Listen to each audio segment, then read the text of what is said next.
Hey everyone, it's Angie. Welcome back to my channel, Angie and the Great World. So it is time for another weekly reads, but before I get into what I read, what I'm currently reading, and what I hope to read, I wanted to share a couple of things. First of all, this may be my final weekly reads for a while due to a few different reasons. And then also I wanted to share about a movie that I watched last night. So here in Mexico, for the past 3 weeks or so, it had been rainy and gloomy and chilly, and it felt very much like autumn to me. And that put me in a very autumn, very Halloween, very spooky mood. And then I found out that July 5th is the start of spooky season, which I had no idea. And everybody I have spoken to on Instagram had no idea that was a thing either. So I need to know, when did that start and who decided that July 5th is the start of spooky season, which I'm not mad about. I love Halloween. I love autumn. So I am all for starting spooky season early. So anyway, last night I decided I wanted to watch something that would, scratch that autumn itch. So I went on YouTube because I do not have any streaming services, and I thought I was going to watch maybe an Edgar Allan Poe adaptation, since I am reading his short stories right now. So I did a search for Vincent Price, and I found a movie called The Bat, starring Vincent Price and Agnes Moorehead. And it was such a fun movie watching experience. It was definitely mystery with a little bit of horror, and it was 1950s horror, so it wasn't, necessarily scary, although I was watching it alone in the dark, so it was a little creepy, but it was a lot of fun. Corny, but a lot of fun. So it's a movie that I definitely recommend. And now I'm going to get into what I read. So I did finish 2 books this past week. I finished Harry Potter and the Order of the Phoenix. I gave that 4 stars.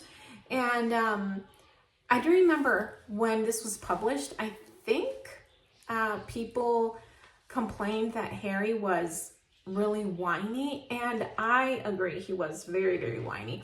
But I think I remember people justified his behavior by saying that, he was a teenager and he just reached that stage in life where everything was very angsty. And I suppose so, but he had an attitude, and I just didn't care for that, especially when he started flipping out in Dumbledore's office. And I understand he'd just gone through some really hard things, but that doesn't give you an excuse to start trashing Dumbledore's office.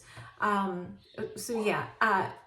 was very tempted to take a star off my rating just because he was a little annoying, but I decided maybe his actions were mostly justified, although I still don't think he should have been allowed to trash Dumbledore's office or to break his things. He was throwing things across the room, and that was going a little too far, in my opinion.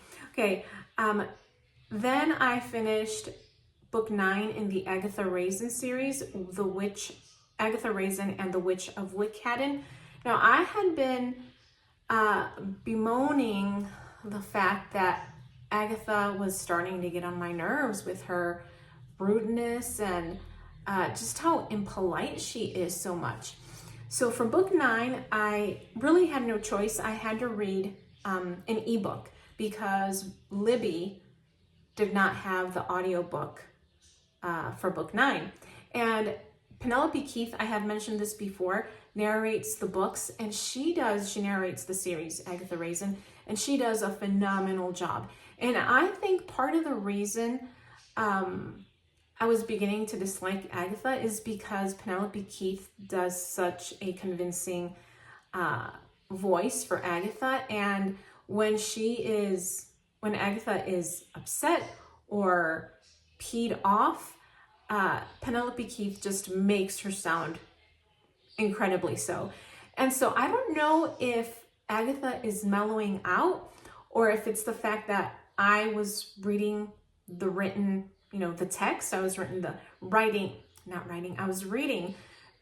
book, and I did not have Penelope Keith's, voice narrating the text for me.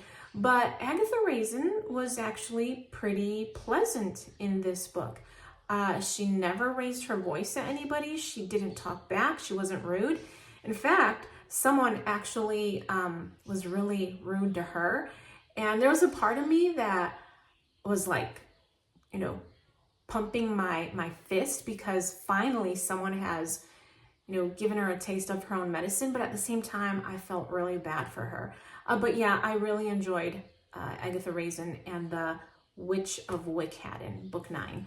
And so I really look forward to reading book 10. And I think I'm going to continue reading the books rather than listening to the audiobook.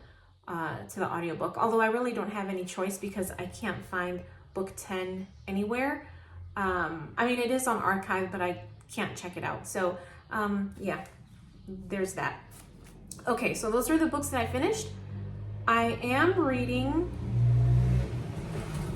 currently reading 5 books. I started reading Blockade Billy by Stephen King for Summer of Sport. And I think this is a novella. I should be able to probably finish it. I could probably finish it in one sitting if I actually tried, but I'm not going to. And honestly, I did not know what this was about. I knew it had to do with baseball, but I really didn't know what it was about until I started reading the book. And so far, I'm only about 25 pages in. I guess I'm a quarter of the way through. It's about this old man. He's this elderly man who's a former baseball player, and he is being interviewed by Stephen King, and he is telling his experience with a baseball player, William Blakely. I don't remember his last name, but he's Billy, the main character in the book. And so, yeah, I don't know if this is going to be supernatural, paranormal, or if it's just going to be just a sports fiction novella. I am also reading for Summerween, which started July 5th, the same day as the start of spooky season. I am reading The Hound of the Baskervilles by Arthur Conan Doyle. I had never read this before. I'm enjoying it quite a lot. I think 8 chapters in, and I don't think I've ever even seen like a movie adaptation of this. I did watch, the Wishbone TV show back in, when was that, the 90s? Early 90s? But I don't remember anything about that episode. I remember watching it, I just don't remember how it concluded. I am also reading Don Quixote for Summer's read-along. Summer at Sterling Reads is hosting a read-along of Don Quixote. And if you wanted to join, it is not too late. I'm only 14 chapters in. I finished chapter 14 today. And probably it's one of my favorite chapters, even though there hasn't really been a lot of action in it. It's one of my favorites. And if you've read it, you may remember the scene where this guy has died. I don't know if he's I don't think he's a shepherd. I think he may be a farmer, maybe. He's died, and they are going to bury him. And they are blaming the woman he loved for his death. And her name is Marcella. And, she is just being shredded to pieces. She's being, shredded, her character is being besmirched. They're besmirching her character. And she shows up at this guy's burial, and she tells her side of the story, and boy, was that powerful. Cervantes did such an amazing job capturing, well, I'm not going to go into it. I was considering getting on a soapbox and talking about toxic people, but I'm not. I'll spare I'll spare you. But yeah, it's just such a marvelous monologue that Marcela had. Okay, and then I am also still reading 27 thrilling Poe stories. I did not read very much this week. I read 1, 2, 3, 4, 5 stories. So I will quickly just share my ratings for those. I read Murders in the Rue Morgue, which I had never read either.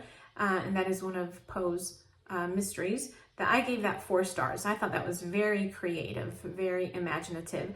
The Purloined Letter, I gave 3 stars. Had never read that either. That one just kind of went on too long, in my opinion. Then I read Manuscript Found in a Bottle. I gave that 3 stars. The Oval Portrait, very short story. I gave that one 4 stars.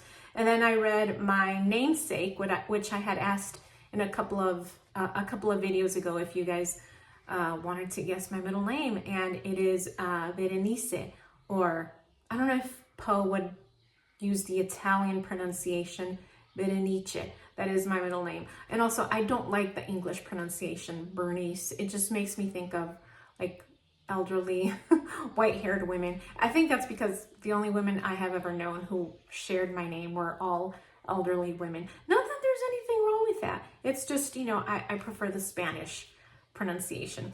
And then I am still reading Chaos by Tom O'Neill. I only read 2 chapters this week. I'm hoping to get through it completely this week, but I don't know if that's going to happen. And then I already mentioned Summerween. Summerween does take place from July 5th through the 11th, I believe. I didn't start reading my reading for Summerween until just yesterday, which was the 6th. And I am reading, like I already mentioned, The Hound of the Baskervilles, but I'm also going to start reading Lock Every Door by Riley Sager. My hold on Libby just came in today, and I won't finish it by the time Summerween is over, but I'm going to read it because I was on hold for Lock Every Door for like 2 months, and it came in twice early, but I was saving it for Summerween, and so thankfully it came in today during Summerween. Anyways, I think that is all I wanted to mention. This has gone on way too long. I will not subject you to any more. Thank you so much for watching. I will talk to you later. Bye.